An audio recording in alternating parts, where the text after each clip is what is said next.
Hello viewers, Assalamu alaikum. Welcome to our YouTube channel Misas Care. This is Masud Jana. I'm working for Misas Care as a head of spoken and corporate training. Today, I'm going to talk how to use will be in a sentence. আজকে আমি কথা বলবো will be নিয়ে যে will be বাক্যে আসলে কিভাবে ব্যবহৃত হবে। So thank you. হাতে ধরে স্পোকেন ইংলিশের আজকের আমাদের একটি চমৎকার ক্লাস। তো যারা আমার am is are তথা প্রেজেন্ট was এবং were তথা past এই ক্লাসগুলো দেখেননি, kindly you must enjoy those videos. আপনারা ওই ভিডিওগুলো দেখবেন। And আজকে যেটা ব্যবহার করব এটা হচ্ছে will be হচ্ছে একটা ফিউচার ফর্ম। এই will be যখন বাক্যে এই will be ছাড়া আর কোনো ভার্ব থাকে না, শুধু এরাই বসে will be, তখন এর বাংলা হলো হব বা থাকবো।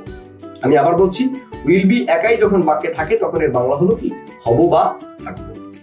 এবার লক্ষ্য করুন, আমি যদি বলি I will be a teacher, তাহলে এটার বাংলা কি? will be মানে হব, তাহলে I will be a teacher, আমি টিচার হব। I will be a banker, আমি ব্যাংকার হব। I will be a student, আমি স্টুডেন্ট হব। I will be a doctor, আমি ডক্টর হব। I'll be fine, আমি ভালো থাকবো, ওই যে হব বা থাকবো। I'll be tired, আমি ক্লান্ত থাকবো। I will be sick, আমি অসুস্থ থাকবো। I will be in Dhaka, আমি ঢাকায় থাকবো। I will be in Barishal, আমি বরিশালে থাকবো। I will be at home, আমি বাসায় থাকবো। ঠিক তেমনি ভাবে একদম প্রত্যেকটি সাবজেক্টের সাথে একই ভাবে ইউজ হবে। এখন কেউ যদি বলে যে আমরা টিচার হব, we will be teachers। কেউ যদি বলে আমরা ডক্টর হব, we will be doctors। কেউ যদি বলে যে আমরা সৎ থাকবো, তাহলে কি হবে? we will be honest। এবার কেউ যদি বলে যে আমরা বরিশালেই থাকবো, we will be in Barishal.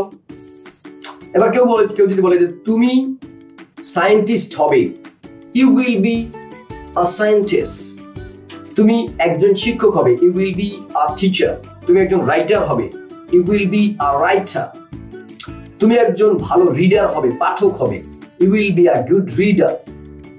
তুমি কানাডায় থাকবে, you will be in Canada। এবার বলো যে সে ডাক্তার হবে, she will be a doctor। সে ব্যাংকার হবে, she will be a banker। সে ভালো থাকবে, she will be fine। Say unhappy থাকবে, she will be unhappy। এবার বলেন যে বলেন কোন একটা নাম বললেন, আব্দুর রহিম ডাক্তার হবে, তাহলে কি বলবো? Abdur Rahim will be a doctor। Abdur Rahim একজন ফার্মার হবে, Abdur Rahim will be a farmer। Abdur Rahim একজন ল্যাঙ্গুয়েজ ট্রেনার হবে, তাহলে কি বলবো? Abdur Rahim will be a language trainer। I hope that you got my point. So যারা am, is, are, was, were এবং will be সবগুলো ক্লাস দেখে ফেলেছেন, কাইন্ডলি আপনি নিজে থেকে এখন সেন্টেন্স বানানোর চেষ্টা করুন। I think you can. So this is all about the class. Thank you very much. Wish you all the best. Assalamu alaikum. Happy learning.